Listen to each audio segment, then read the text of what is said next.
Muy buenas noches, mis amados hermanos. Qué gusto poder estar con ustedes nuevamente. Eh, Quiere el Señor que nosotros podamos eh, aprovechar este tiempo de clase y antes de continuar, quiero invitar a alguno de mis hermanos que podamos comenzar en oración. ¿Les parece? Si fueran tan amables.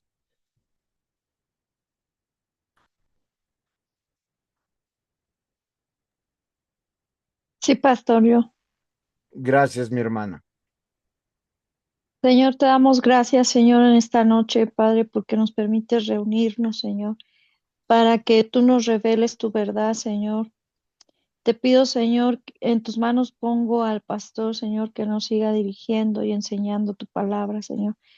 Padre, te pido que esta palabra que nos enseñen, Señor, lo llevemos a la práctica, Señor, no solo seamos oidores, sino hacedores de tu palabra, Señor. Te damos gracias en el nombre de Jesús. Amén y amén. Amén. Muy bien, mis amados hermanos, qué gusto estar nuevamente. Esta es nuestra tercera clase. Hay algo muy importante que nos estamos nosotros enterando, viendo a partir de estas clases y es algo fundamental. Es la importancia del Antiguo Testamento. No sé si alguno quisiera, antes de continuar, porque estamos haciendo una introducción al Antiguo Testamento, su importancia, sus razones, su origen. ¿Cómo han visto la clase? ¿Cómo podemos concretar hasta aquí? Yo sé que yo soy el que vengo a dar la clase, pero me gustaría escucharles.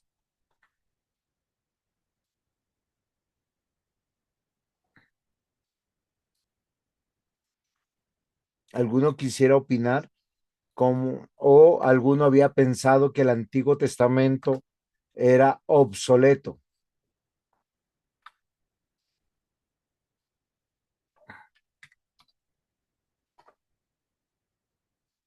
¿Ninguno? Muy bien, mis hermanos. Hoy están muy No, silenciosos. Señor, pastor. Y bueno, lo que yo he aprendido de una manera más amplia, que está, que el Nuevo Testamento no está dividido como tal en dos, Nuevo y Antiguo Testamento, sino que el Nuevo trae promesas y ya en el Antiguo, perdón, está la promesa de un rey, un reino y una ley, y ya en el Nuevo Testamento está cumplido. Por consiguiente, es todo, desde el Génesis al Apocalipsis es uno solo, no hay una división como tal. Es algo de lo que yo he aprendido. Y bueno, a través de que he estado también lees la Biblia, te das cuenta que verdaderamente sí, cuando Pedro da su discurso, te habla de los de Salmos, te habla de Joel, cuando decía que iba a ser derramado el Espíritu Santo. Ahorita, y lo que he aprendido es que tienes un panorama más amplio de que verdaderamente el Antiguo y el Nuevo Testamento están unidos. No recuerdo ahorita la palabra que usted ha ocupado mucho al principio de las clases, pero hablaba de unidad, de tanto el antiguo como el nuevo. ok, mi hermano, muchas gracias. Hermana Luz, tiene su micrófono abierto, pensé que iba a participar. Amén, pastor. Participo yo en cuestión a la pregunta que hizo. Bueno, en mi caso, bueno, yo ahorita estoy entendiendo, no lo teníamos como obsoleto el Antiguo Testamento, pero como que no le dábamos la importancia necesaria eh, y como que no lo uníamos el Antiguo y el Nuevo Testamento, no lo concatenábamos, o sea, sí lo leemos, pero no le tomábamos la importancia que realmente es lo que es la palabra de Dios. Ok, mi Pues hermano Felipe. Luz, cuéntame. sí, bueno, yo aprendí que el Antiguo Testamento no es obsoleto, sino que sirve como el fundamento para entender el Nuevo Testamento, ¿no? La idea de que ha sido reemplazado o anulado es pues, un pensamiento erróneo, ya que, pues bueno, su relevancia y utilidad se ven a través del cumplimiento en Jesucristo. Perfecto, mis amados hermanos. Es muy importante que nosotros recordemos lo que ustedes están diciendo hoy en día. ¿Por qué es importante? Porque la palabra de Dios es una sola. En estas dos últimas clases vamos a poder seguir hablando del Antiguo Testamento, de la ley de Dios, pero lo que hoy quiero que nosotros meditemos, ¿por qué estudiar el Antiguo Testamento? O sea, ¿por qué tener que leerlo, meditarlo? Porque, como ustedes lo han dicho, es un libro unificado en torno al reino de Dios. Esto es fundamental que no olvidemos. De Génesis a Apocalipsis, Dios ha manifestado un plan y es revelar al Mesías. El Mesías es nuestro Señor Jesucristo. Él es el Rey soberano, es Dios verdadero, es verdadero hombre. Pero el reino de Dios no es un reino, yo quiero hacerme entender, porque voy a usar una palabra que posiblemente no la entendemos en toda su dimensión. Mm, Cuando hablamos de un reino espiritual, a veces pensamos que solamente es como un reino metafísico, eh, y no es un reino real, pero la Biblia nos dice todo el tiempo que será un reino real, con personas reales en un lugar real. Tanto así que la promesa termina hablándonos de cielos nuevos, tierra nueva, de el rey en medio de nosotros y nosotros los creyentes resucitados en medio de este reino. Y es aquí donde nosotros tenemos que meditar y entender un poquito cómo realmente comprendemos esta verdad. ¿Por qué razón? Porque nosotros nos podemos confundir. Las leyes del Antiguo Testamento no solamente dan una orden a la antigua nación de Israel a través de muchos conjuntos de tipos de leyes, que los estudiosos las han dividido por lo menos en cuatro aspectos, ¿sí? Mayoritariamente las conocemos como la ley civil, social, ceremonial, pero también leyes de salud. Y esto es muy importante que nosotros consideremos. ¿Por qué razón? Porque hoy en día nosotros hablamos de un reino espiritual, pero muchas veces cuando nosotros hablamos de un reino espiritual, no concretamos y no nos damos cuenta que ese reino espiritual será real, o sea, será algo palpable para nosotros. Entonces nosotros tenemos que considerar, mis amados hermanos, realmente lo que nosotros estamos entendiendo como el reino espiritual, el reino de Jesucristo.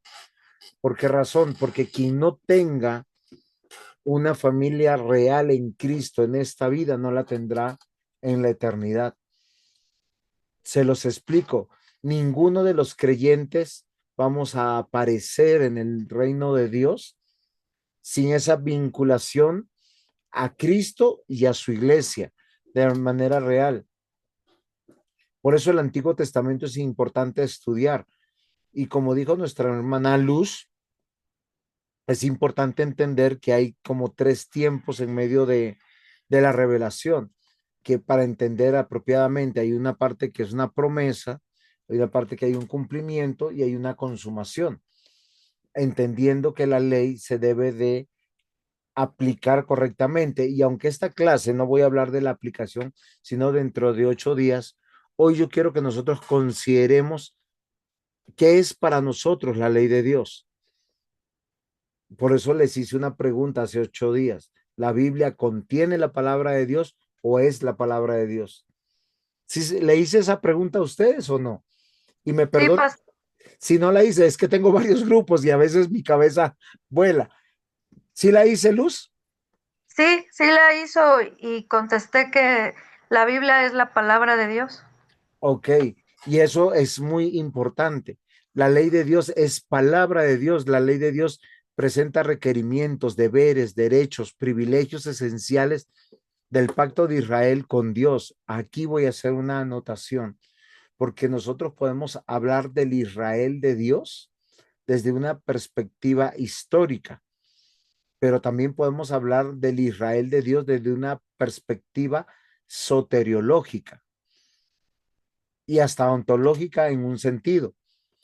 Y se los digo de qué manera, porque la Biblia cuando habla del Sión de Dios, cuando habla del Israel de Dios, no se está refiriendo a una nación de cultura judía. ¿Por qué razón?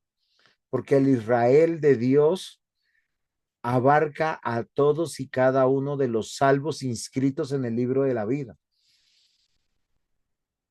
desde Génesis hasta Apocalipsis. Y nosotros nos damos cuenta que Génesis nos va a hablar desde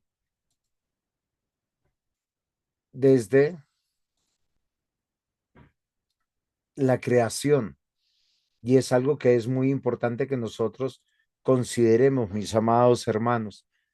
O sea, 4000 años antes de Cristo, nosotros estamos considerando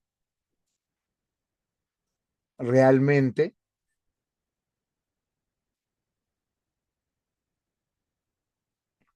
la historia de la redención, el plan de Dios. Y esto es muy importante. Entonces, toda persona que pertenece al reino de Dios tiene que vivir a la manera que Dios ha determinado que viva. ¿Por qué razón? Porque a veces nosotros no podemos distinguir el reino de Dios espiritual y nuestra vida mortal. Y toda la Biblia nos ilustra algo muy, muy importante, mis amados hermanos, que Dios reina.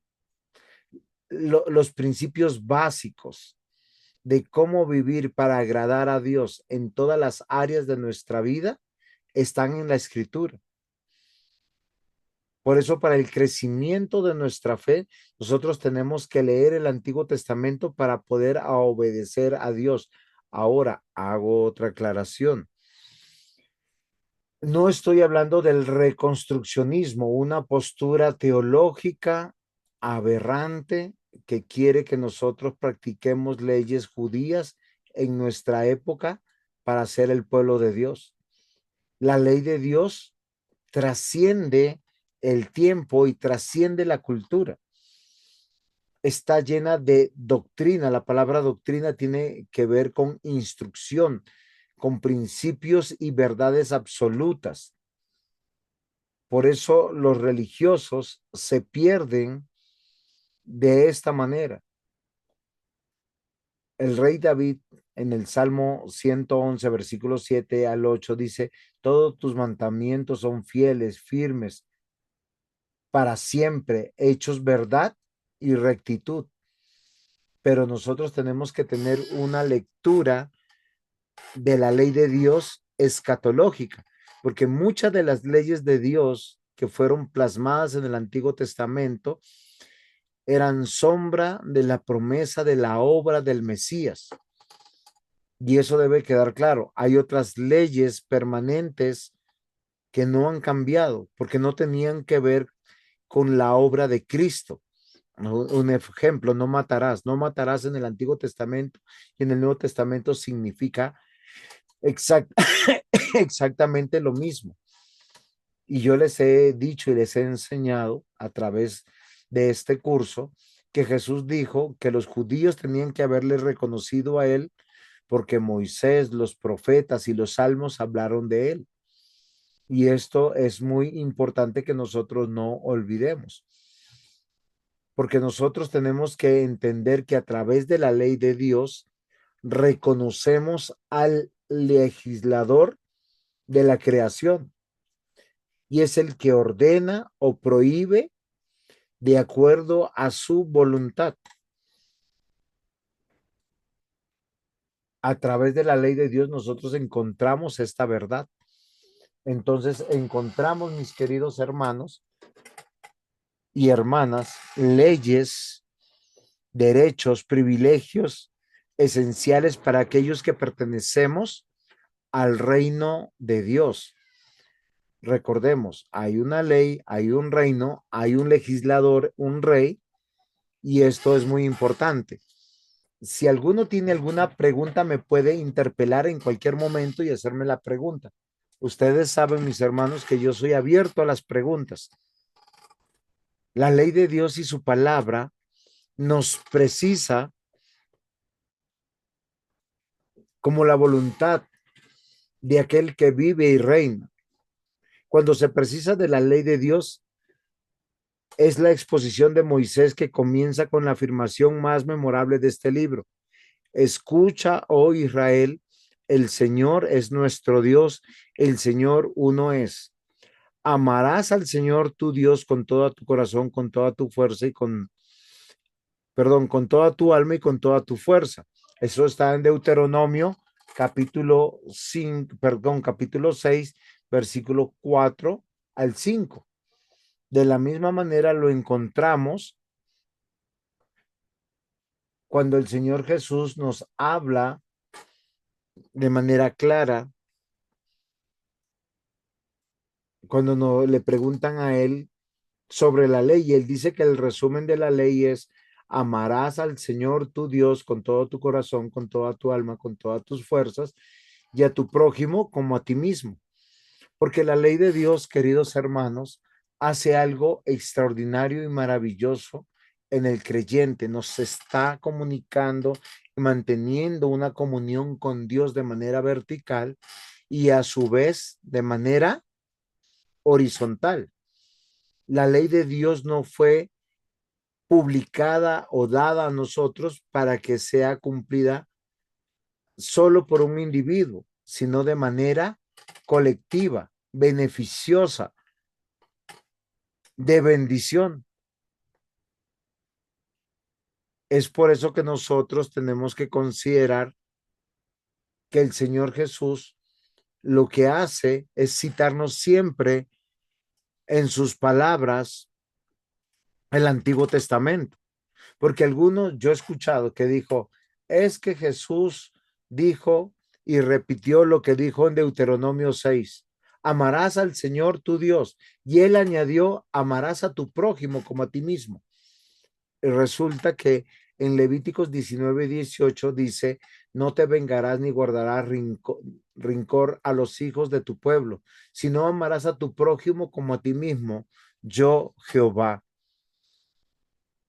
Cuando en Mateo 22 Jesús cita estas palabras, nos damos cuenta que él no está haciendo nada nuevo. Simplemente él está recurriendo a la ley de Dios revelada. Y a través de esta clase nosotros vamos a reflexionar que es importante no abandonar el Antiguo Testamento. ¿Qué dijo Jesús sobre la ley? Jesús denunció a los maestros de la ley que habían rebajado la ley de Dios. No sé si ustedes sabían eso. ¿Qué habían hecho ellos? Como la ley de Dios es perfecta, absoluta, ¿qué significa esto? Que no tiene excepción y que nos llama a la perfección. De hecho, la misma escritura nos dice, sed santos como yo soy santo, y uno, se asusta porque dice, ¿cómo así? Porque la palabra santidad tiene que ver con una persona que obedece la ley y no la transgrede o la viola en ninguno de sus puntos. La santidad no es un estado espiritual. La santidad tiene que ver con una persona que puede abrazar la ley, cumplir la ley y con esto ver la gloria de Dios. Y como los maestros de la ley, fariseos, saduceos, escribas, vieron que esto era imposible, ellos reinterpretaron muchos aspectos de la ley. Y yo quisiera que nosotros en ese sentido meditáramos. ¿Por qué razón, mis amados hermanos? Porque a veces nosotros olvidamos olvidamos que muchas veces nosotros queremos hacer lo que hacían los maestros de la ley de ese tiempo, rebajando la ley de Dios, su palabra. Y así rebajamos el estándar de vida dentro del reino de Dios. Y así salimos fuera de la voluntad de Dios y de su reino. En Mateo 5, perdón, versículos 17 al 20 dice: ¿pensáis que he venido para abrogar la ley o los profetas? Y dice: no he venido para abrogar, sino para cumplir. Porque de cierto os digo que hasta que pase el cielo y la tilde, ni una jota ni una tilde pasará de la ley, hasta que todo se haya cumplido.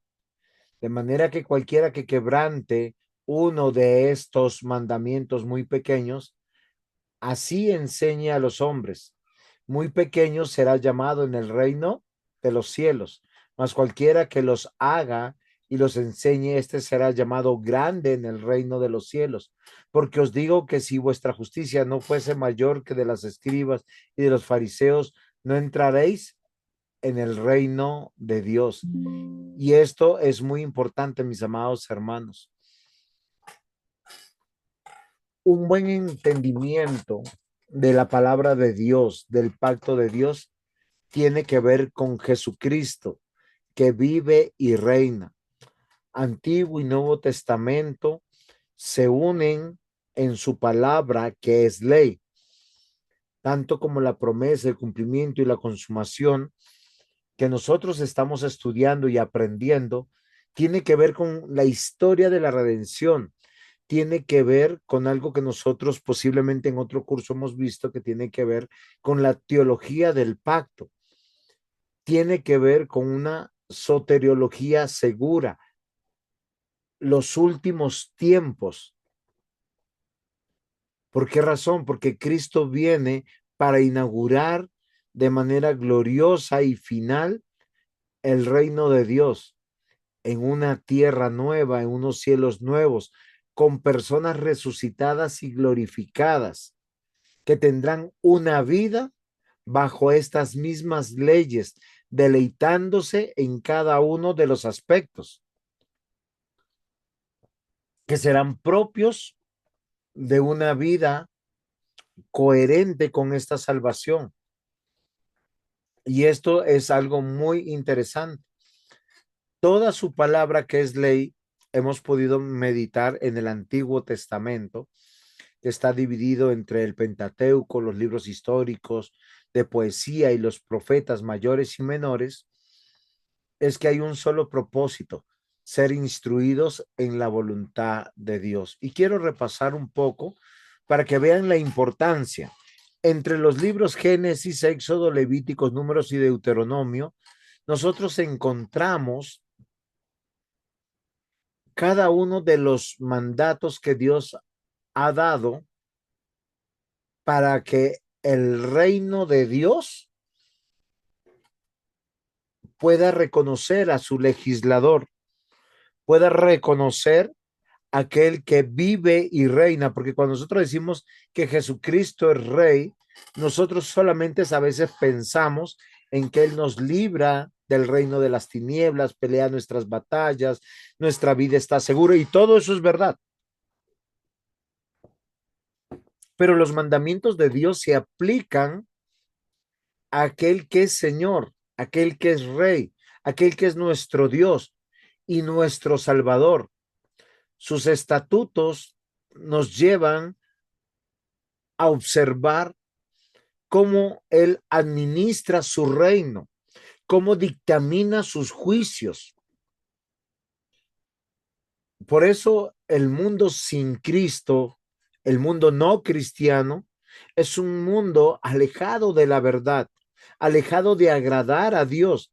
Es el reino de las tinieblas, donde quebrantan las leyes y los estatutos de nuestro Dios. Es una evidencia que el Señor denunció una y otra vez en el Antiguo Testamento. A veces nosotros olvidamos esto, de nosotros de vivir para Dios. En Éxodo 16:28, la denuncia que viene de Dios cuando le habla a Moisés, hace una pregunta: ¿hasta cuándo no querréis guardar mis mandamientos y mis leyes? Y es una cosa que nosotros tenemos que considerar, mis amados hermanos, porque nosotros nos tenemos que hacer la misma pregunta.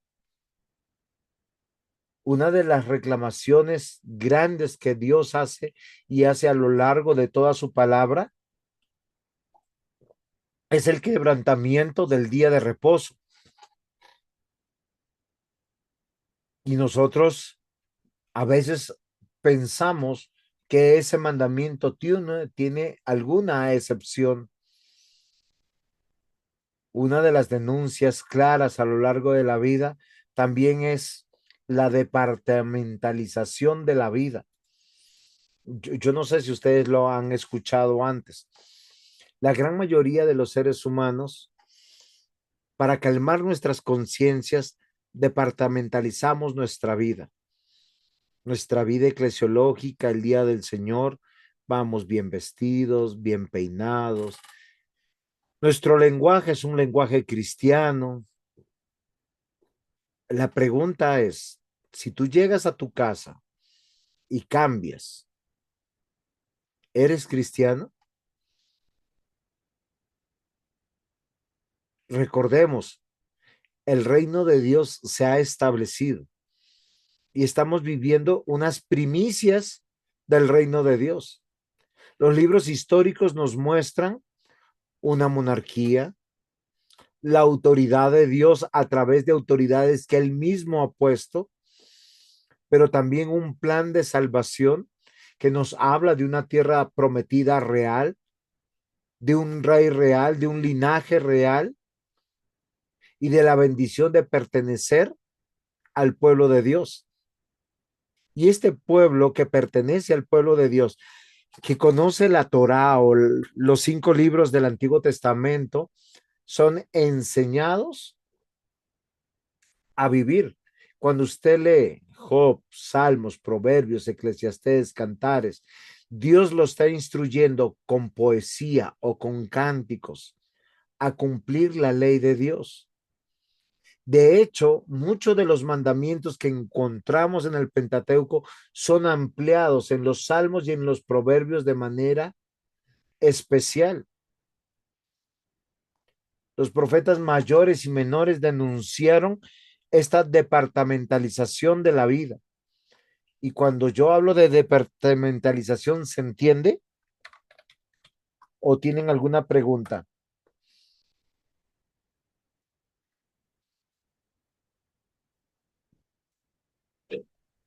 Se entiende, gracias. Ok, Steve, hazme un favor. ¿Qué entiendes de departamentalizar la vida? Eh, Me pregunta a mí, ¿verdad, prof? Sí, sí, porque tú me acabas Oh, de contestar. sí, sí, gracias. Es Stephanie. Ah, Em, Stefan. sí, nada más que lo abrevió como Steph. Ah, ok, Eh, sí, yo entiendo departamentalizar la vida como que me comporto de un modo en un lugar y me doy licencia de comportarme de otro modo en otro lugar.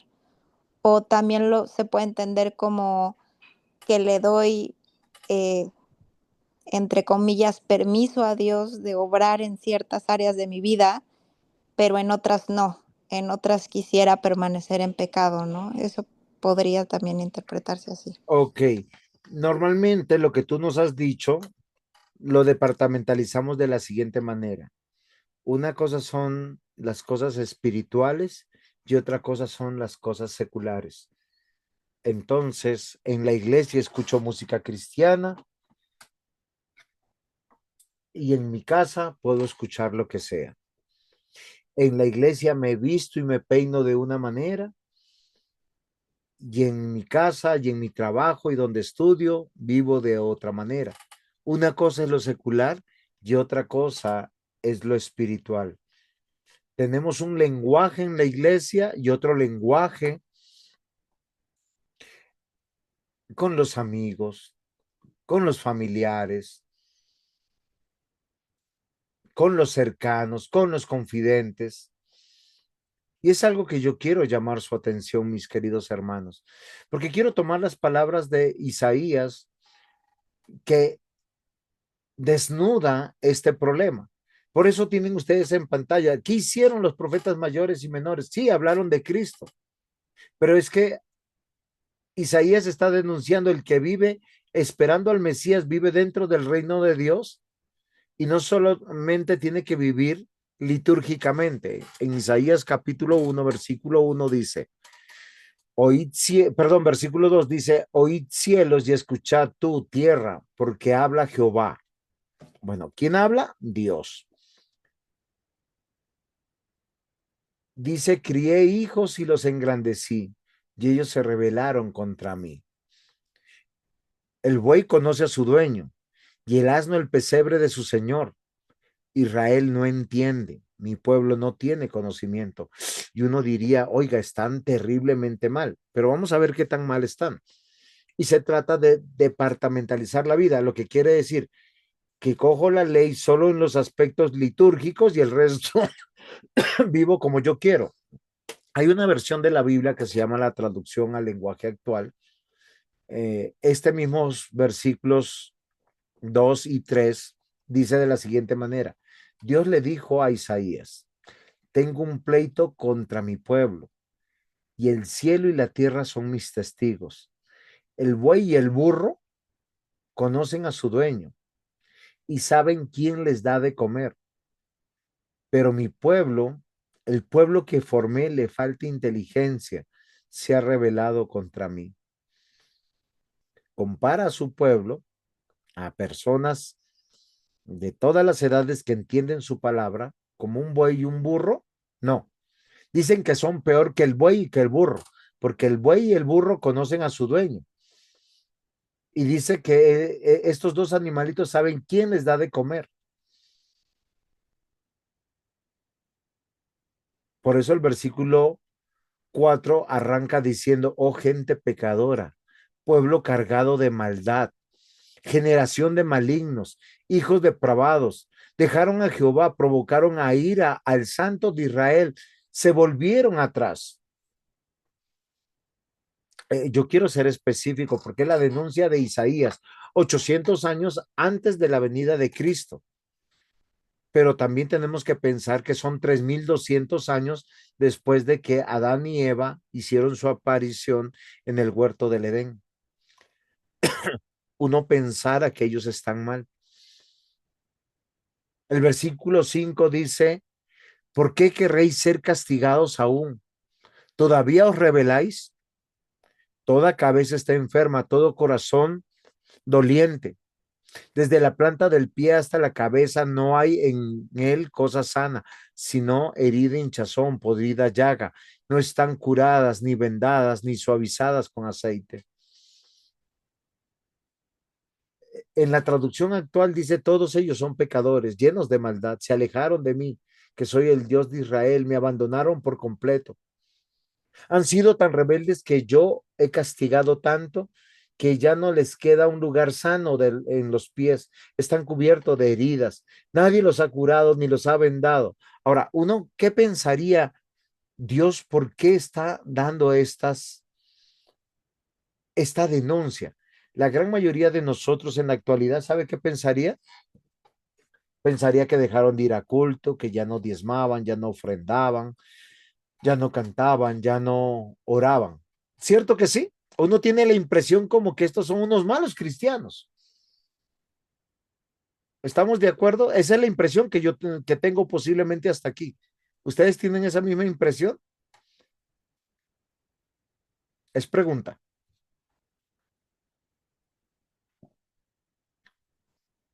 Hello, queridos estudiantes, ¿están ahí? Sí, pastor. Sí, Luis, exactamente. muy bien. Solo uno se arriesgó. Versículo 10 nos va de ahí para adelante a explicar por qué el reclamo. Príncipes de Sodoma, oíd palabra de Jehová, escuchar la ley de nuestro Dios, pueblo de Gomorra. Estas palabras son muy fuertes, porque el versículo 10 lo que está diciendo es, ustedes son tan malos como si fueran los jefes de Sodoma y habitantes de Gomorra. Eso es lo que está diciendo.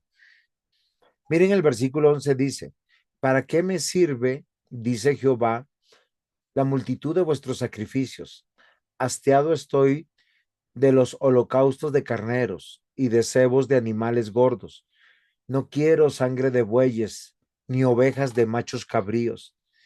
¿Quién demanda esto de vuestras manos cuando venís a presentarnos delante de mí para hollar mis atrios?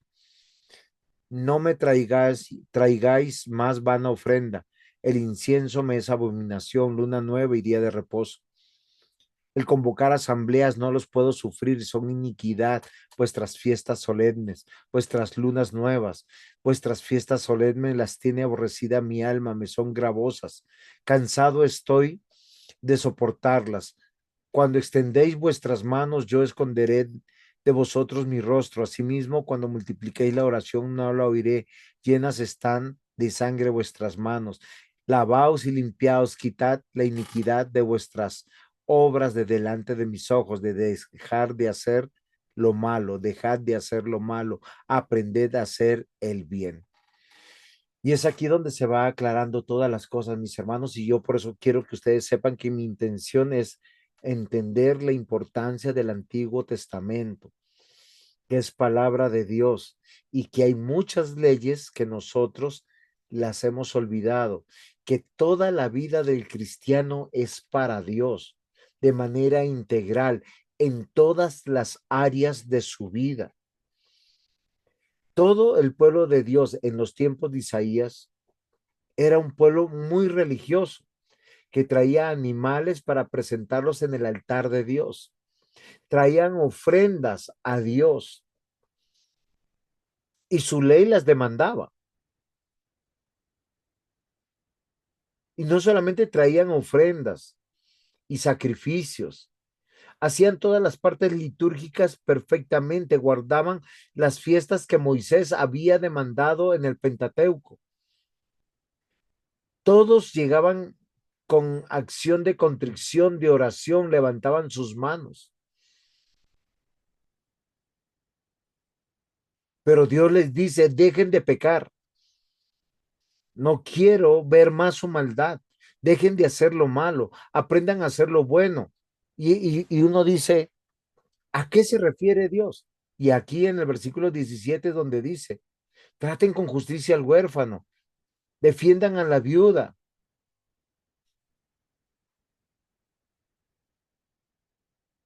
Miren, queridos hermanos, el tema de hacer justicia al huérfano, de hacer justicia a la viuda, tiene que ver con las leyes civiles, tiene que ver con ser justos. Luis, cuéntame. Sí, sí, pastor, gracias. Buenas noches.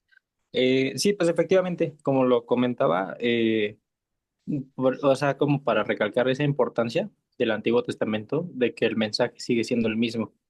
Por eso, cuando Jesús llegaba a, pues, enfrentarse de cierta manera con los fariseos, ellos, bueno, Jesús les decía, ¿no? Vayan y averigüen qué es lo que quiere decir, porque misericordia quiero, ¿no?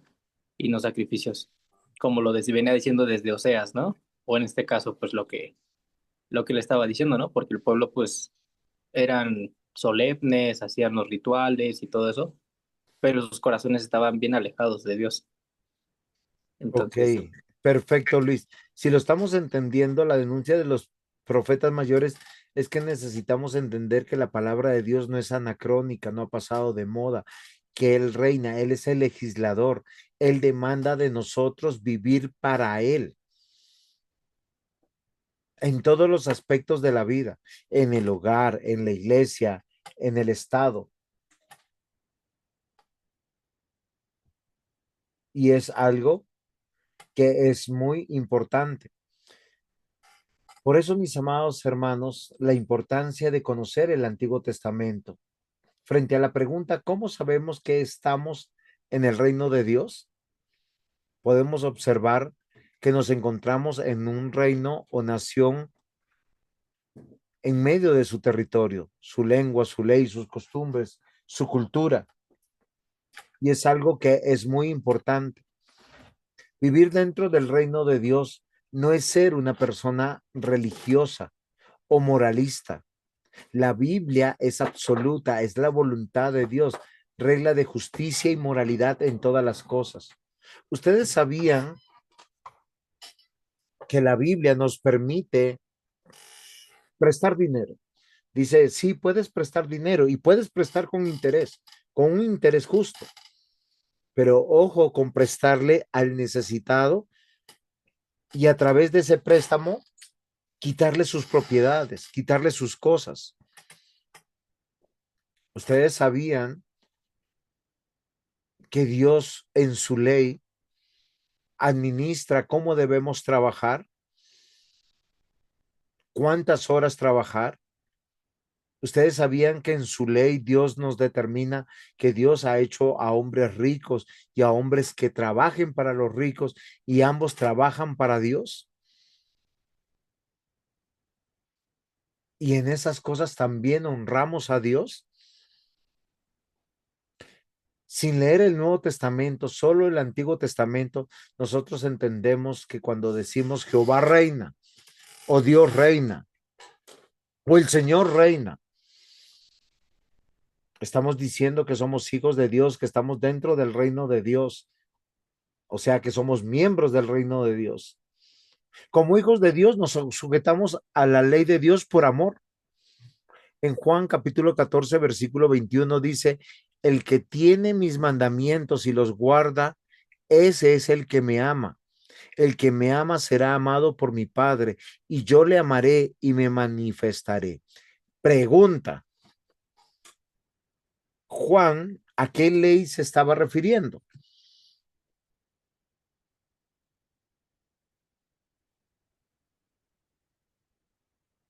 Es pregunta.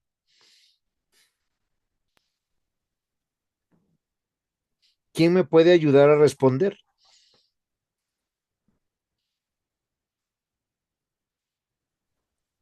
¿Podría repetirnos la pregunta, por favor? Muy bien. Juan 14:21 dice de la siguiente manera, el que tiene mis mandamientos y los guarda, ese es el que me ama.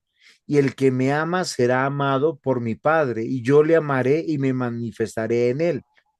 Juan el apóstol en este versículo, ¿a qué ley se refiere? Sería la ley moral, ¿no? ¿Me explicas, mi hermano, ya que nos...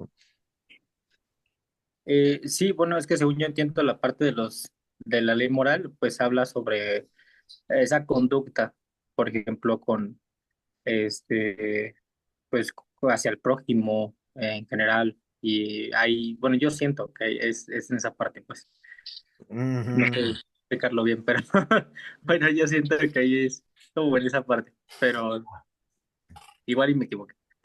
Tranquila, tranquilo, Luis, no, no te pongas nervioso. Cuando, o sea, nosotros tenemos que ser justos.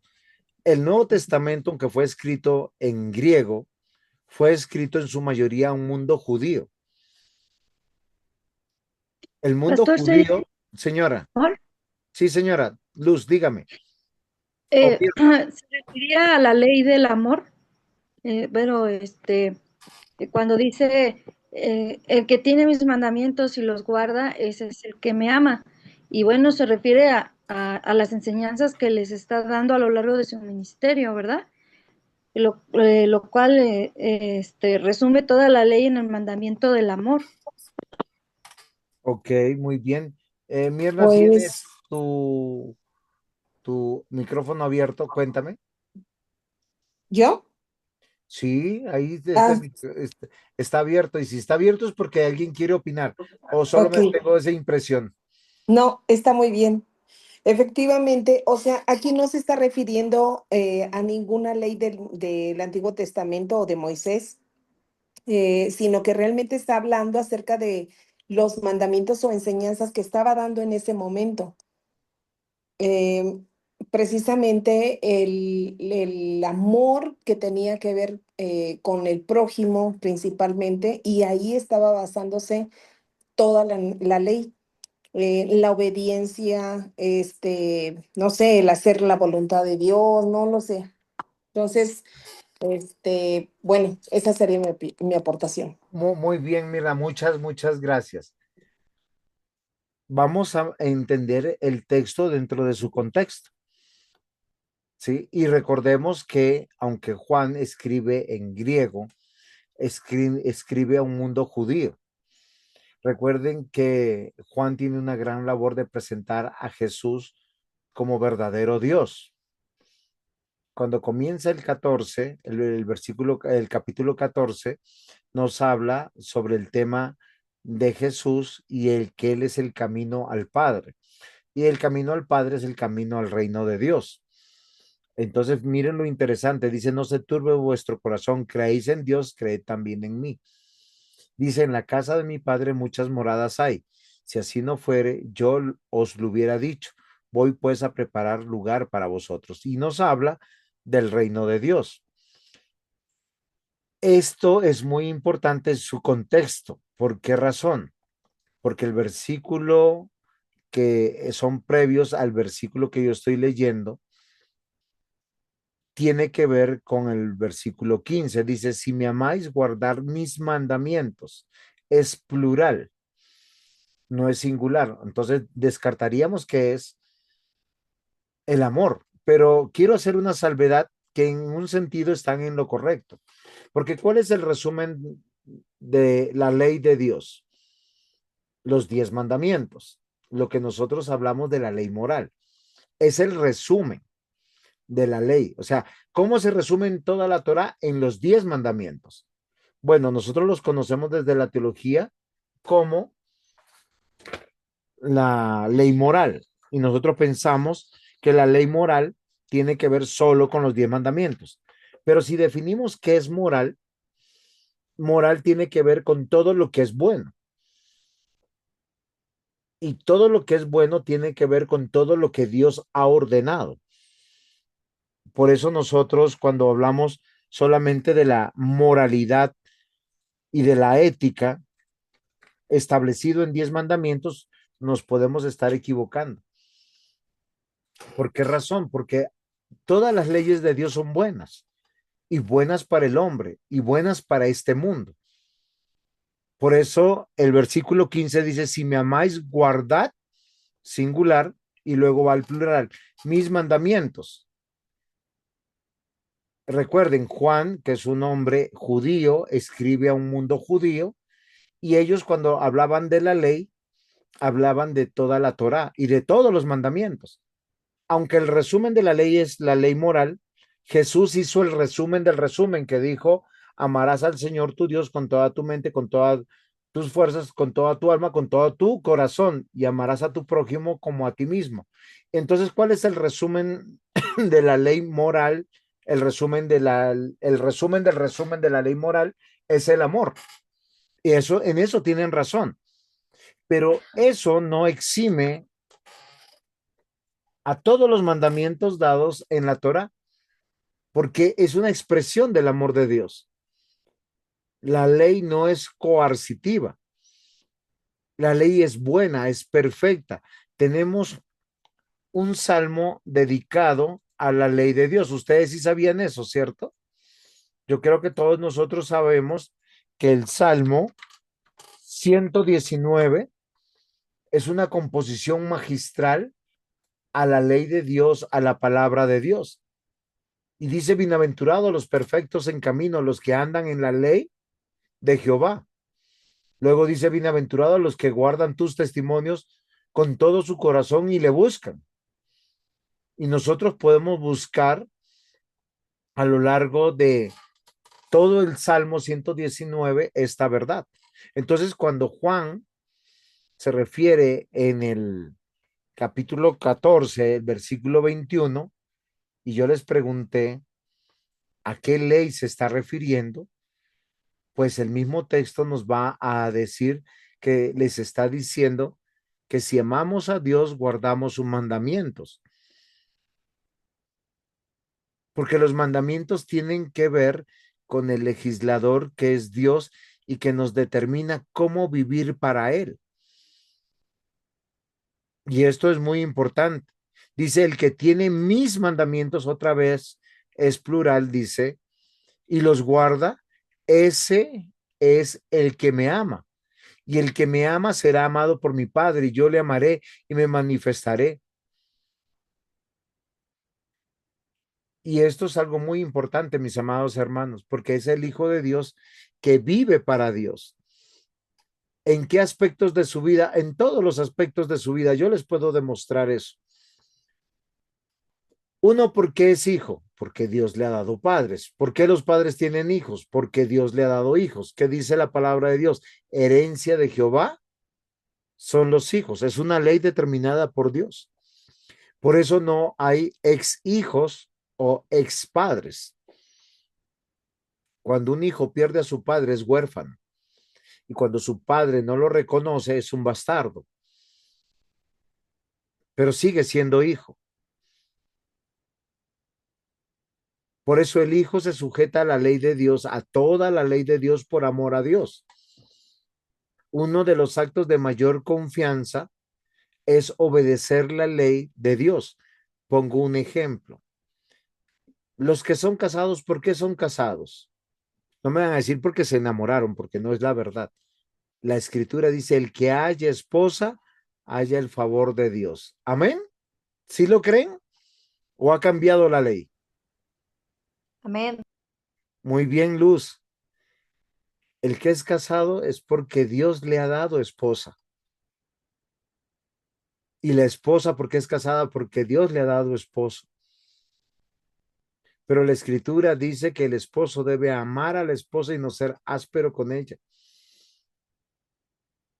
Y eso es muy interesante. Y también la escritura dice la esposa debe sujetarse al esposo incondicionalmente. ¿Por qué razón? Porque ese es el diseño de Dios. Ahora, eso no es Nuevo Testamento, eso está también en el Antiguo Testamento.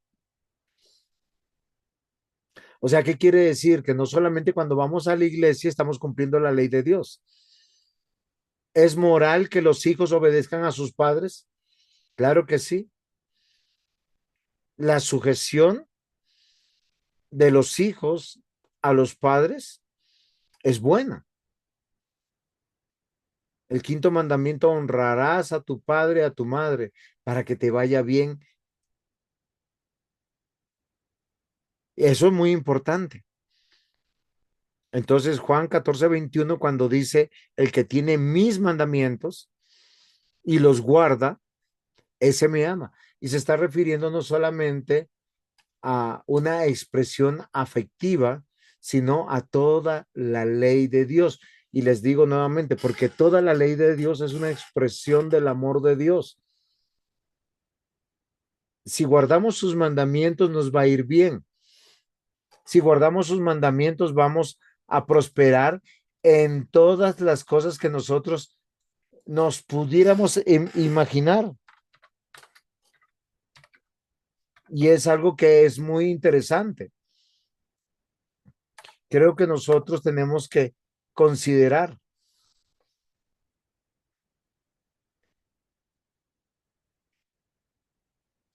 ¿Estamos claros hasta aquí?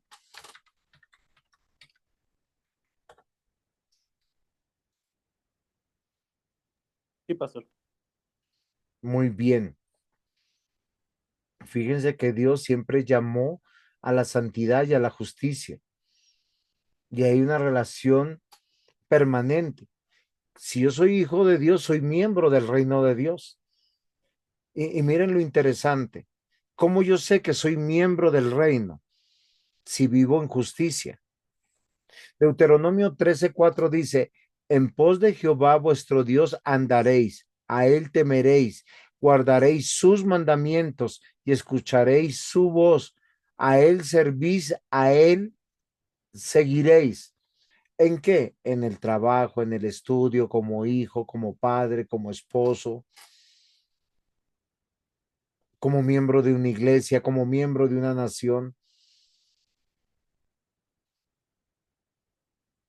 Y aquel que es hijo es miembro del reino, y aquel que es miembro del reino es soldado de Cristo, pelea la buena batalla de la fe. Y es algo que nosotros tenemos que considerar. Nosotros hemos visto la ley moral, la ley civil, la ley ceremonial explícita dentro de estos 5 libros. Y voy a hablar un poquito de manera separada, aunque es una sola ley, para los judíos, que eran los que separaban las leyes y por eso tienen su propia manera de cómo llamarla en el hebreo, las leyes morales o mishpatim, se refiere a la justicia y el juicio y a menudo se traduce como ordenanzas. Se dice que esta ley se basa en la naturaleza santa de Dios. Como tal, todas sus ordenanzas son santas, justas e inmutables. Su propósito es promover el bienestar de los que le obedecen. El valor de las leyes se considera, evidentemente, la razón del sentido común. Entonces, la ley moral comprende reglamentos sobre la justicia, el respeto y la conducta sexual e incluye los 10 mandamientos. Se dan cuenta que es una concepción más judía que del mundo cristiano, esta departamentalización de la ley.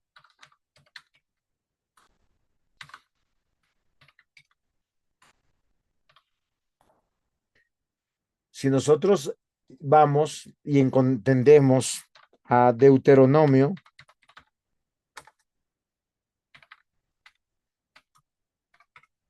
nosotros vamos a encontrar esto.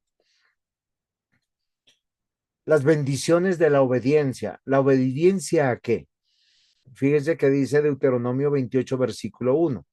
Acontecerá que si oyeres atentamente la voz de Dios para guardar y poner por obra todos sus mandamientos que yo te prescribo hoy, también Jehová tu Dios te exaltará sobre todas las naciones de la tierra. Fíjense que aquí Moisés no está hablando de ley moral, ley civil, ley ceremonial. Recuerden que Deuteronomio es el 5.º libro de la ley de Dios. Recuerden que la ley de Dios es un solo libro. ¿Cómo se llama? La Torá.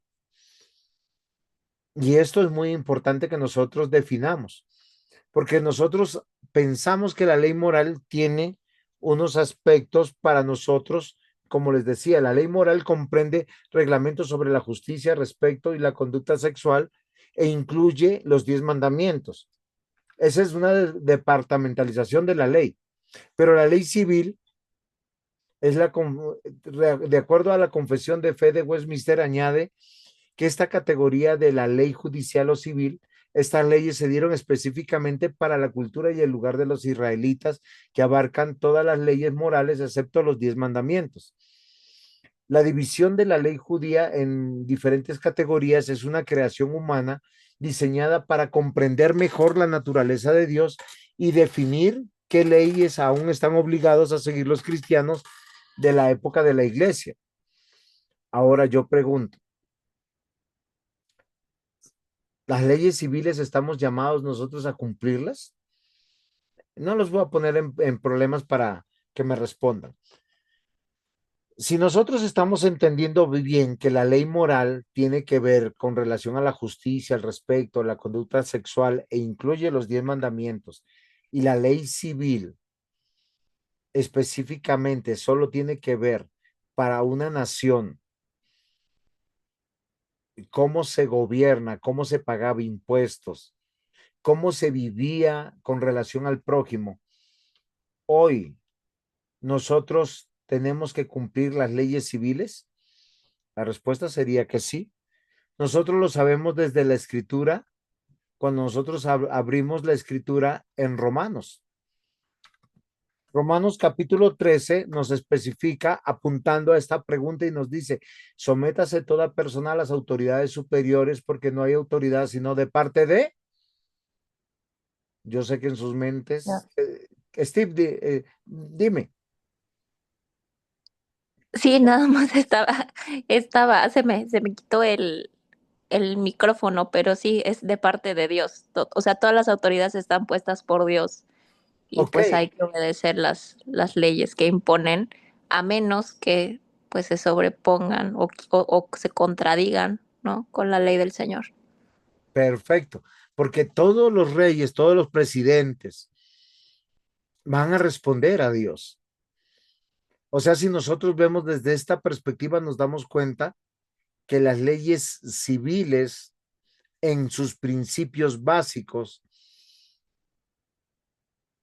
hay que seguir obedeciéndolas. Obviamente que no estamos dentro de un estado israelita teocéntrico.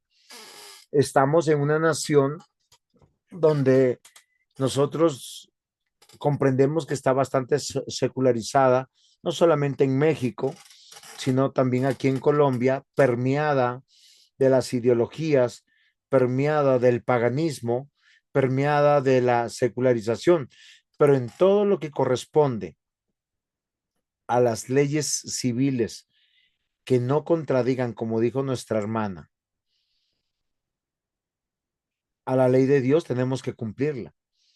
Nosotros pagamos impuestos, nosotros respetamos a los señores policías, respetamos las Fuerzas Armadas, respetamos los códigos de convivencia, respetamos los procesos civiles, penales de los jueces y magistrados que hay en cada corte, en cada país, aunque muchos de ellos no sean muy justos, pero encomendamos todas las cosas a nuestro buen Dios. Ahora, si nosotros hablamos de la ley ceremonial propiamente del Antiguo Testamento, las leyes ceremoniales se denominaban Jukim, en hebreo, obviamente, que significaba literalmente la costumbre de la nación. A menudo las palabras se traducen como estatutos. Estas leyes parecen enfocar la atención al seguidor en Dios. Se incluyen instrucciones para restablecer el proceder correcto con Dios. Por ejemplo, sacrificios, otras ceremonias con respecto a las impurezas, las memorias de la obra de Dios de Israel, por ejemplo, fiestas y festivales, las normativas específicas destinadas a seguir a los israelitas en sus tiempos frente a sus vecinos paganos, por ejemplo, las restricciones dietéticas y de vestuario, las señales que apuntan a la venida de Cristo, por ejemplo, el sábado, la circuncisión, la Pascua, la redención, los primogénitos, aún la forma de vestir. Y yo sé que aquí tenemos que hacer un alto porque Hebreos, todo el libro de Hebreos nos dice y nos habla cuando el Hebreo cita el antiguo pacto y el nuevo pacto en Cristo Jesús, no se está refiriendo a toda la ley, se está refiriendo solamente a la ley ceremonial. ¿Por qué? Porque toda la ley ceremonial fue cumplida en Cristo. Ya nosotros no vamos a un templo, nos llevamos sacrificios, ya nosotros no hacemos ni guardamos las fiestas y festividades del Antiguo Testamento. Ya no guardamos el sábado, nuestros niños no se circuncidan, nuestras familias no guardan la Pascua y ya no dedicamos los primogénitos. Entonces, la ley ceremonial fue abrogada. ¿Qué dijo Jesús al comienzo de la clase? Nosotros tenemos que considerar el cumplimiento de todas estas señales, como dice el libro de Hebreos. El libro de Hebreos nos dice claramente que el gran sumo sacerdote que es Cristo, en un tabernáculo no hecho por manos de hombre,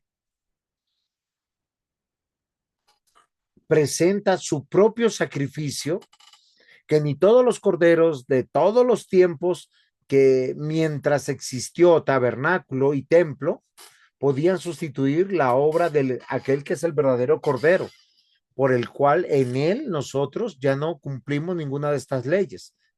Pero ¿por qué no las cumplimos ni las obedecemos? Porque fueron cumplidas en la obra de Cristo. Y dice ahí Por eso tenemos un mejor pacto. ¿Por qué es un mejor pacto? Porque ya no estamos en las sombras de señales sangrientas de sufrimiento, de dolor y de muerte, porque ya tenemos al Cordero de Dios.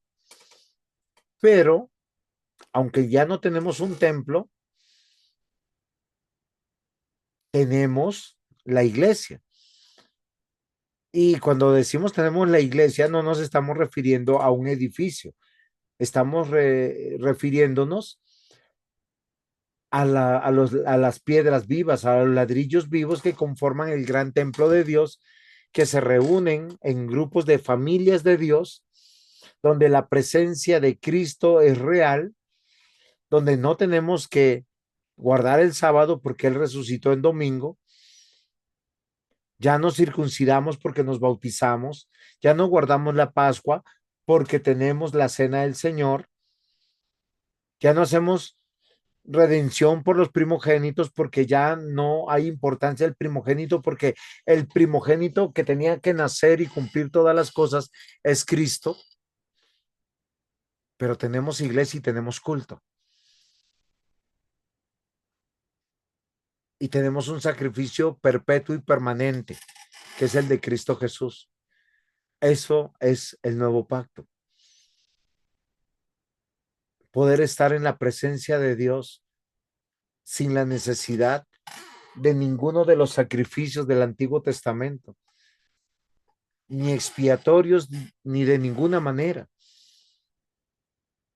En ese sentido, todavía nosotros cantamos, oramos, recordamos y hacemos memoria del Cordero de Dios que fue inmolado en la cruz del Calvario y esperamos su venida. Y seguimos teniendo liturgia, no a la manera del Antiguo Testamento. Pero miren lo interesante, que nosotros entonces tenemos que considerar lo que dice la Biblia de la ley, que ella es absoluta e inerrante, que su palabra es ley y no ha de pasar. Jesús, ¿qué dijo sobre la ley? Nos dijo que es estándar, que está en nuestro corazón y no es una apariencia, es el estándar correcto de vivir para Dios bajo su palabra, bajo los cimientos de la ley de Dios en todos sus aspectos.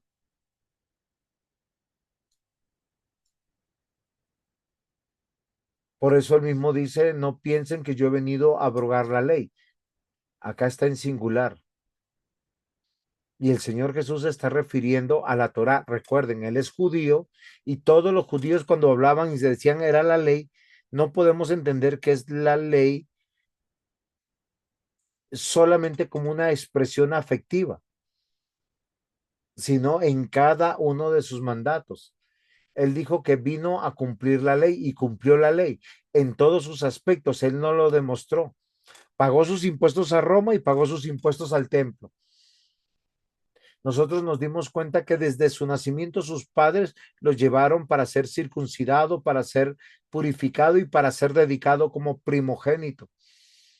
Cuando tenía 12 años, estaba en una sinagoga escuchando la ley de Dios y le dice a José y a María, estoy en los negocios de mi padre. Cuando es adulto, también hace exactamente lo mismo para enseñarnos que la clave de una vida justa en el reino de Dios es abrazar la ley de Dios. Y esa ley debe estar en nuestro corazón. Si nosotros no conocemos la ley de Dios y no sabemos actuar como dice la ley, eso no nos exime de los deberes y responsabilidades que la ley nos demanda. A veces nosotros olvidamos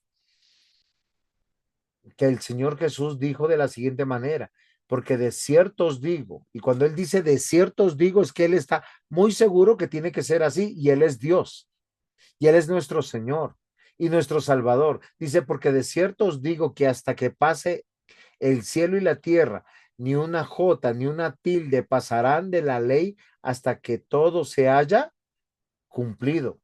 En Mateo 5:18 se demuestra la autoridad de Jesús como legislador y rey. O sea, mientras que existan los cielos y esta tierra, ni una jota, ni una tilde pasarán hasta que todo se haya cumplido. Es decir, que en toda su totalidad, la creación debe cumplir la ley de Dios hasta dejar de existir. Y un día dejará de existir como nosotros la conocemos. La Biblia dice que será destruida con fuego y será recreada por la gloria de Dios. En cuanto a la jota o la tilde, Jesús menciona y debemos notar, la J fue la letra más pequeña del alfabeto griego, pero aquí normalmente se entiende que se refiere a la Yod, la letra más pequeña del alfabeto hebreo. Y Jesús dice, ni una letra más pequeña, ni la parte más pequeña de una letra.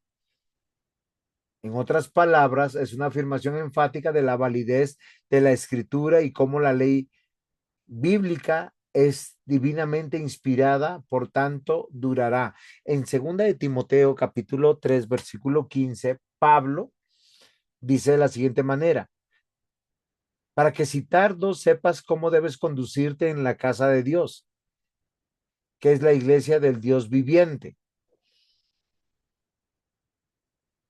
Hasta el fin de los tiempos, la ley de Dios en su mismo detalle permanecerá su significado y su intención y sigue bien, siendo válidos para siempre. Entonces, mis amados hermanos, es importante el Antiguo Testamento. Pablo, cuando le llama a Timoteo sobre las escrituras, y creo que la cita es primera de Timoteo allá, porque segunda de Timoteo, capítulo 3, versículos 16 y 17 nos dice que toda la escritura es inspirada por Dios y útil para enseñar, para redarguir, para corregir, para instruir en justicia, a fin de que el hombre de Dios sea perfecto, enteramente preparado para toda buena obra. Y yo les pregunto, ¿qué es una buena obra? El catecismo de Heidelberg, que es un catecismo de la época de la Reforma, en su pregunta, no, creo que 90, no sé si no estoy seguro si es 89 o 90, pero es una de las dos, nos dice qué son las buenas obras. Las buenas obras, dice, son productos de la fe, o sea, solo una persona regenerada podrá hacer buenas obras. Es de acuerdo a la ley de Dios, no a la ley moral, es de acuerdo a toda la ley de Dios.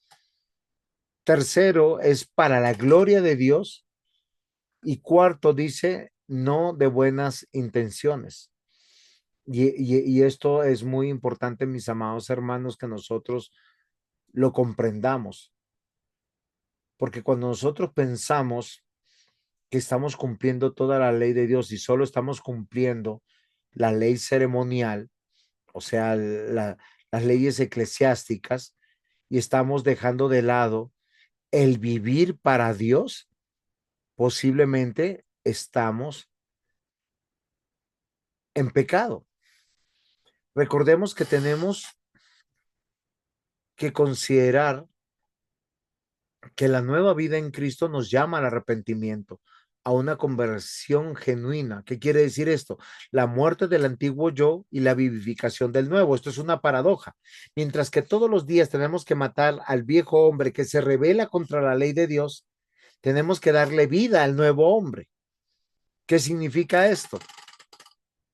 Que tenemos que arrepentirnos de lo que es pecado. Y de acuerdo al griego, pecado es errar en el blanco. O sea, tú y yo somos flechas que tienen que dar en el blanco, o sea, tienen que cumplir la ley de Dios. Y no estoy refiriéndome solo a la ley moral, porque la vivificación del nuevo yo significa alegrarse de todo corazón en Dios a través de Cristo y amar y deleitarse en vivir según la voluntad de Dios por medio de realizar todo tipo de buenas obras. Pero las buenas obras las determina Dios. Y cuando Pablo le escribió a Timoteo, que le dice toda la escritura es inspirada por Dios. Ellos no tenían el Nuevo Testamento, ellos tenían solo el Antiguo Testamento. Y cuando Juan escribió en el año 100, ellos también tenían solo de manera canonizada el Antiguo Testamento.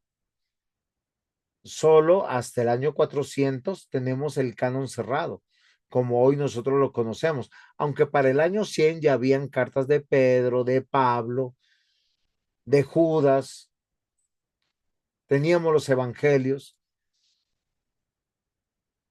Queridos hermanos, hay una severa advertencia y una exhortación de Jesús que nosotros tenemos que entender que estamos llamados a cumplir todo lo que Dios nos ha mandado para vivir para Dios. De hecho, el Nuevo Testamento lo explica de la siguiente manera: si tú trabajas, trabajas para Dios. No estás trabajando para el que te contrató. Si tú empleas personas y les tienes que pagar, tú no estás empleando para tu beneficio, estás empleando para dar testimonio que eres un hijo de Dios, que estás dentro del reino de los cielos. Y eso me parece interesante. Dios hizo personas muy ricas y personas del común. Y ambos tienen que vivir para Dios. Dios hizo a los amos, hizo a los esclavos. Tenemos la carta de Onésimo, o donde nos habla de Onésimo, que era un esclavo, y de Filemón, que era su amo. Y tenemos Santiago, que nos habla de los ricos y de los pobres. Queridos hermanos, la advertencia de Jesús es: quien olvide uno de estos mandamientos más pequeños será llamado muy pequeño en el reino de los cielos. El dejar de lado, como dice el griego, del menor de los mandamientos, ya sea por ignorancia, egoísmo, conveniencia, mala interpretación, manipular erróneamente el texto, nos advierte que estamos en una equivocación. Ahora, esto no significa que tenemos que volver a Israel y ser la nación de Israel, donde Dios nos ha puesto, mientras que se cumpla la ley y lo que enseña toda la ley, ese será llamado grande en el reino de los cielos, porque está viviendo en coherencia con su fe. Pablo lo explicó a los romanos diciendo: mas el justo por la fe vivirá. Por eso, mis amados hermanos, ¿qué dijo Jesús sobre la ley? Jesús establece que la norma de la justicia es la ley de Dios, la preeminencia de la ley, la permanencia de la ley, la pertinencia de la ley, el propósito de la ley. ¿Por qué? Porque Jesús es el legislador, es el rey. El pueblo es su reino, gobernados por su palabra.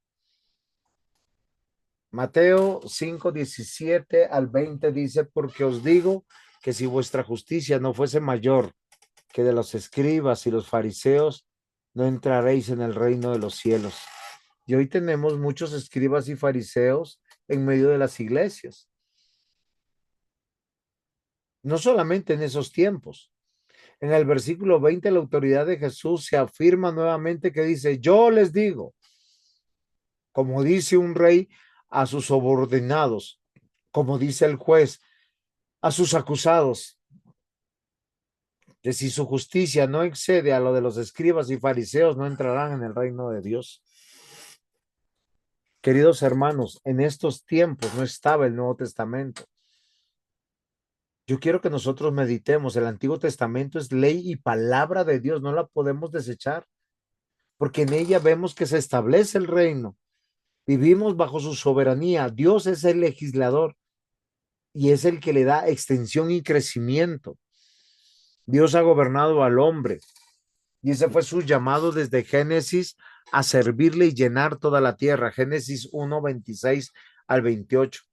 Entonces dijo Dios: hagamos al hombre a nuestra imagen, conforme a nuestra semejanza, y señoree en los peces del mar, en las aves de los cielos, en las bestias, en toda la tierra, en todo animal que se arrastra sobre la tierra. Y creó Dios al hombre a su imagen, a imagen de Dios lo creó, varón y hembra los creó. Y los bendijo Dios y les dijo, fructificad y multiplicaos, llenad la tierra y sojuzgadla, y señoree en los peces del mar, en las aves de los cielos, en todas las bestias que se mueven sobre la tierra. Si nos damos cuenta, mis queridos hermanos, Dios no puso al hombre a crear nada, sino a obedecer en todo. Porque es Moisés que nos cuenta el tema de la creación y es Moisés el que nos da todo el Pentateuco escrito, ley ceremonial, ley civil, ley moral, todas en una sola. Dios es soberano y su victoria triunfante. Quien es un hijo de Dios es un miembro del reino y quien es miembro del reino es un soldado del reino de Dios. Y yo quiero que sepamos que desde que se estableció este mundo, Dios está desarrollando su reino. Estableció a su rey en el trono. Cristo vive y reina. Dios está rescatando a los miembros de su reino eterno de un mundo en tinieblas, del reino en tinieblas. Así, de esta manera, Dios está extendiendo su alcance y dominio sobre toda la tierra como lo prometió en Génesis. Por eso el llamado es, mis amados hermanos, a vivir bajo su soberanía. ¿Cómo yo sé que estoy viviendo bajo su soberanía? Pues si Él legisla mi vida, si Él gobierna mi vida. Decir que Jesús es mi Señor lo hace de esa manera. ¿Estamos de acuerdo?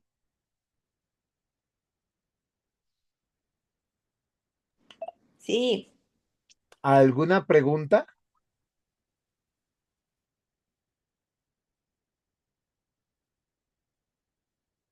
¿Me están escuchando todos? Estoy revisando el chat que vi algunas cosas. Eh, Muy bien. sí, Paz. Perfecto, gracias por ese retorno. Mateo 6, versículos 9 y 12. Miren cómo el Señor Jesús nos enseñó a orar. Vosotros pues oraréis así: Padre nuestro que estás en los cielos, santificado sea tu nombre. Señor Jesús, ¿cómo santifico tu nombre? Orando, venga tu reino, hágase tu voluntad, como en el cielo, así también en la tierra. Perdón, el pan nuestro de cada día, dánoslo hoy. Perdona nuestras deudas, como también nosotros perdonamos a nuestros deudores. Permanentemente, mis amados hermanos, el Señor quiere que recuerde que Él vive y reina en medio de los que han sido redimidos. El deseo del pueblo de Dios es que venga su reino, que se haga su voluntad.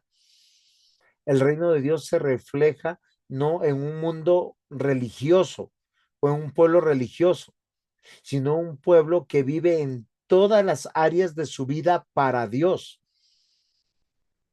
Los miembros del reino de Dios guardan el nombre de Dios. El reino de Dios se expresa en vivir conforme a su voluntad. Yo quiero que esto cale en nuestra vida. Efesios 5:10 dice, comprobando lo que es agradable a Dios. Si tú lees las escrituras, meditas en todas las escrituras, siempre encontrarás hasta cómo Dios dice que debes vestirte. Dice que los hombres se vistan como hombres y las mujeres como mujeres. Que sea en orden, con decoro, desde el Antiguo Testamento. Queridos hermanos, Dios ha descrito su reino, que Él está sentado en su trono, que su presencia es irresistible y que nosotros necesitamos atender y desear la voluntad de Dios. Daniel, capítulo 7, versículos 9 al 10. Estuve mirando hasta que fueron puestos tronos y se sentó un anciano de días, cuyo vestido era blanco como la nieve y el pelo de su cabeza como lana limpia. Su trono llama de fuego y las ruedas del mismo fuego ardiente. Un río de fuego procedía y salía delante de él. Millares de millares le servían y millones de millones asistían delante de él.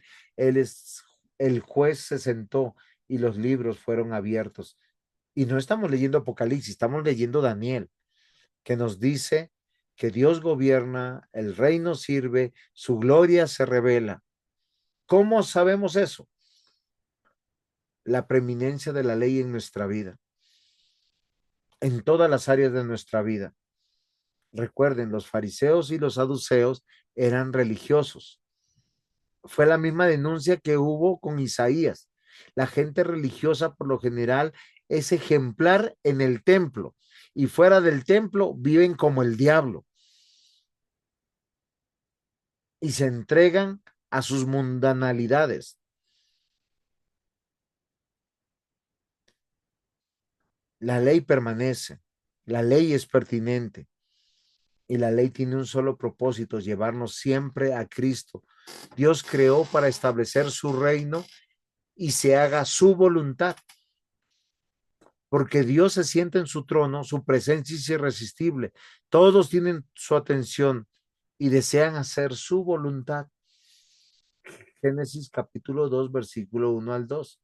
Fueron pues acabados los cielos y la tierra y todo el ejército de ellos.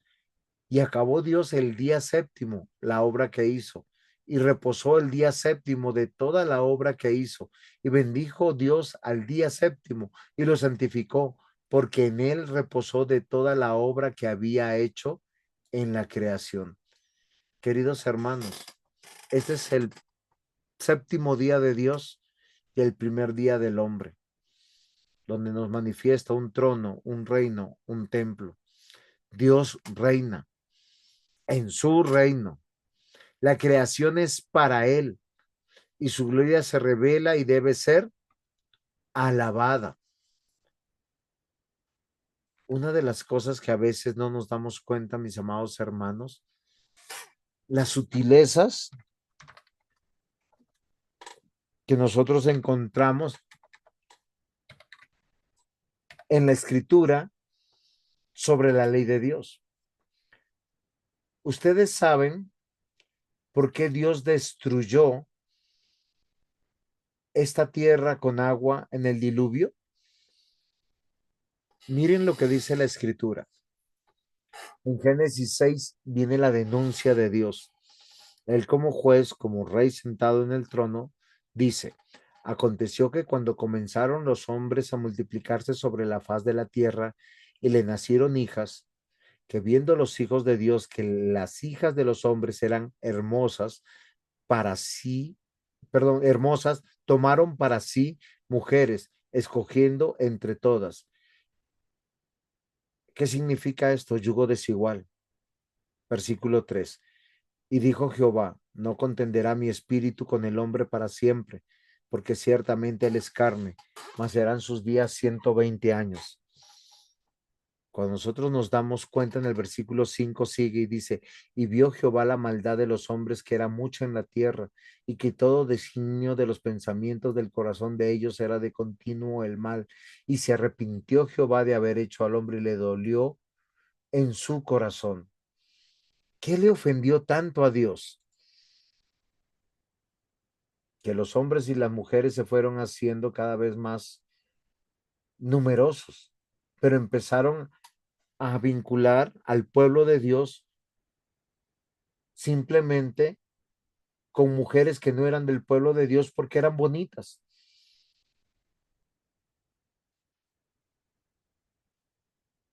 Y miren que nosotros no encontramos el yugo desigual en la ley moral, pero el yugo desigual es inmoral para Dios. Es violar su ley. Y el yugo desigual no solamente tiene que ver en el matrimonio, a veces con un consejero, con un amigo, a veces tiene que ver con quien yo estoy haciendo negocios de una manera que estoy estrechando mi familia, su familia, para caminar juntos. Recordemos, si somos hijos de Dios, somos miembros del reino de Dios, somos soldados de ese reino, y el que debe legislar nuestra vida es Dios y confiar en su legislación. Por eso, mis amados hermanos,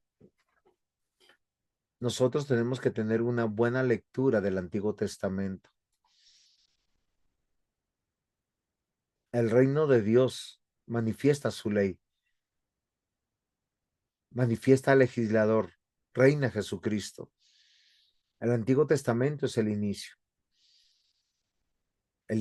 del reino de Dios, su establecimiento, desarrollo y su perpetuidad. Son 3 tiempos que nosotros vemos ahora.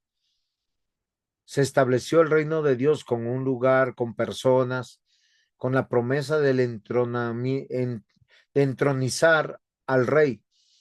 Ahí viene su desarrollo. Y cuando él esté entronizado, su perpetuidad. Por eso el Nuevo Testamento nos habla de la consumación, mis hermanos. Bueno, yo llegué hasta aquí. No sé si hay alguna pregunta, algún aporte. Con toda libertad.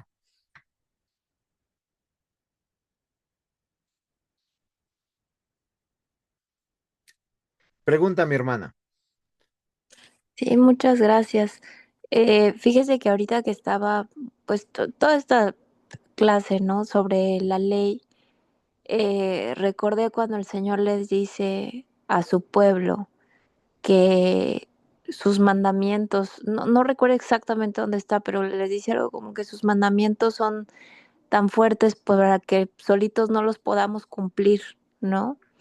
Y dice en Romanos 3, me parece, que por medio de la ley es el conocimiento del pecado. Entonces, a mí me parece muy maravilloso cómo el Señor desde el principio tiene un plan eh, que obviamente lleva a que Cristo muriera por nuestros pecados y viniera justo a cumplir, a hacer el cumplimiento de esa ley, y que sea esa misma ley la que nos revela que somos pecadores y que sin Él nada podemos hacer, y que es únicamente a través del sacrificio de nuestro Señor Jesucristo que tenemos esa redención, esa justificación ante el Padre. Eh, es decir, que la ley pues no solamente es para cumplirla, pero también únicamente la podemos cumplir en paz y bien si aceptamos a nuestro Señor Jesucristo como nuestro Señor y nuestro Salvador, porque esa misma ley es la que hace evidente nuestra naturaleza pecaminosa. Entonces, todavía estoy poniendo todo como en orden en mi cabeza con todo esto que nos enseñó, pero es un plan perfecto, es lo que yo veo. Ok, mi El hermana. plan de nuestro Señor es un plan perfecto. Muy bien. Gracias por tu aporte y lo vamos a poner en orden. En toda la ley, en toda la Biblia nos dice que la ley es buena, perfecta.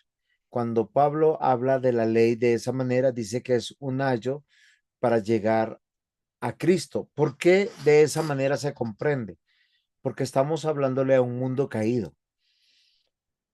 Las personas que pueden ver en sus vidas que no pueden cumplir la ley y que necesitan a Cristo como su Señor, Dios y Salvador, pues es porque han nacido de nuevo, han sido regenerados, están gozando de un corazón nuevo, de un espíritu nuevo, del Espíritu de Dios, tienen la mente renovada y ven a través de la ley que son pecadores. ¿Cómo yo sé que matar es matar? Pues porque la ley dice que no matarás. Y la ley es pecado.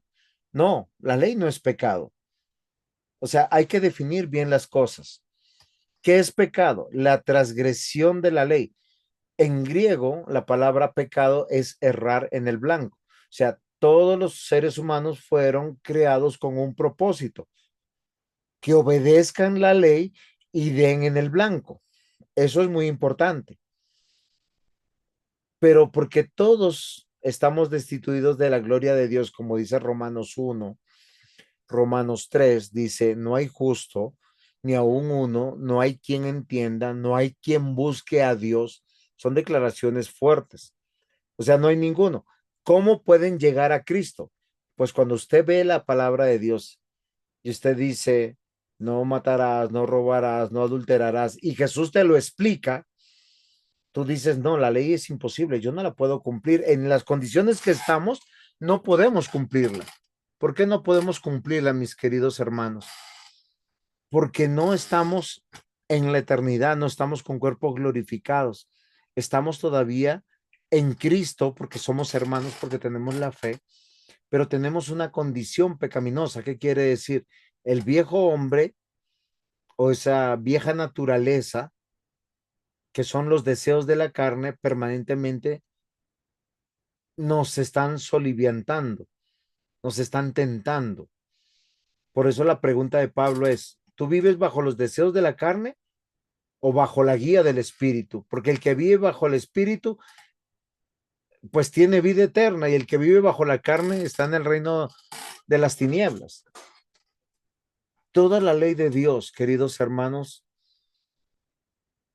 es buena, es perfecta, es suficiente. Pero nosotros, desde la perspectiva de la condición caída que tenemos, encontramos que tenemos que correr a Cristo, como dijo nuestra hermana, para poder deleitarnos en la palabra de Dios, para confiar en Dios, para confiar en sus determinaciones, que de esa manera es bueno. Y esto es muy importante. Entonces, nosotros tenemos que entender de manera correcta la ley de Dios. La ley de Dios no salva. ¿Por qué no salva? Nunca ha salvado la ley de Dios. Porque la ley de Dios solo muestra la voluntad de Dios, de lo que es bueno, perfecto, nos muestra su norma. Pero cualquiera que viole la norma también nos muestra la sentencia. Dice, toda alma que pecare, esa morirá. En Romanos capítulo 6, versículo 23, ¿qué dice? Dice, la paga del pecado es muerte en su primera parte. Entonces la norma es la voluntad de Dios, que es la ley. La misma ley habla de una sentencia quien la viola. Un pecado debe morir. Por eso Cristo vino, no cometió pecado y tomó nuestro lugar. Y una vez que nosotros nacimos de nuevo, encontramos que podemos deleitarnos en la ley de Dios, porque Cristo es el único que puede satisfacer esa ley. Espero yo ayudar a mi hermana que acabó de participar para que ponga en orden esas cosas. ¿Cómo nosotros vivimos dentro del reino de Dios? Sabiendo que estamos cumpliendo la ley. Dice, aquel que comenzó la buena obra la está perfeccionando. Es la promesa de Jesús para nosotros. ¿Y cómo sabemos que está perfeccionando nuestra vida? Porque estamos arrepintiéndonos frente a nuestro pecado. ¿Qué es pecado? Violar la ley de Dios. ¿Qué es maldad? Violar la ley de Dios. Es que maldad no son espíritus, maldad no son diablos, cachos, colas. No, eso no es maldad. Maldad es violar la ley de Dios. Si usted sabe hacer lo bueno y no lo hace, eso es pecado. ¿Qué es pecado? La transgresión, la violación de la ley de Dios. En Cristo Jesús empezamos a abrazar y a ser capacitados de una manera extraordinaria, siendo limpiados, creciendo en fe, dependiendo de Jesús, sabiendo y confiando que la ley de Dios es buena para nuestro hogar, para nuestra iglesia y para vivir en sociedad. Ahora sí, mi hermana, usted iba a decir algo hace un ratico, que es mi hermana Monsalvo. No, gracias, me ayuda mucho. Queda claro. Muy bien, ¿alguna pregunta más? ¿Terminamos? Quiero aclarar que no estoy diciendo que tenemos que construir un mundo judío y menos israelita. No se trata de eso la clase. La clase se trata de aplicar todos los principios de la ley de Dios a nuestra vida porque somos miembros del reino de Dios para agradar a Dios. ¿Qué tenemos que hacer? Aprender a comprobar a través de la escritura lo que es agradable a Dios en nuestro hogar, en la iglesia y cuando vivimos en sociedad. Claro, mis hermanos, ahora sí. Sí, Muy bien. ¿Alguno de mis hermanos que quisiera orar que no haya participado? Antes de su oración del que vaya a orar, les quiero rogar y les quiero decir algo. Voy a enviar el examen, por favor, a los que contesten en esta semana hasta el viernes serán calificados 10/10, ¿sí? Los que contesten después del viernes, pues no es justo, les calificaré sobre 8 y los que no, pues perderán su examen. Les agradezco, mis amados hermanos, que presenten sus exámenes. Hay algunos hermanos que quedaron debiendo. Que el Señor me los bendiga. No sé si alguien quisiera orar. Yo paz. Muchas gracias. Muchas gracias. Señor mío y Dios mío, Padre Santísimo, te damos gracias por un día más, Padre, por este aprendizaje y te doy gracias por nuestro pastor que le has dado sabiduría y que nos está dando tu palabra, Señor. Ayúdanos a conservar esta palabra, a guardarla, a que quede grabada en nuestro pensamientos, en nuestro espíritu, Señor, que esta palabra sea atesorada. Te damos gracias por su vida y por todos los que estamos conectados, Padre. Gracias por todo lo que nos das. En el nombre de Cristo Jesús. Amén. Amén. Hermana Marcela, Hermana muchas Marcela. gracias a todos. Gracias. De qué paz. Buenas noches a Gracias, todos. pastor. Buenas noches. gracias, pastor. Gracias, Hasta buenas luego. noches.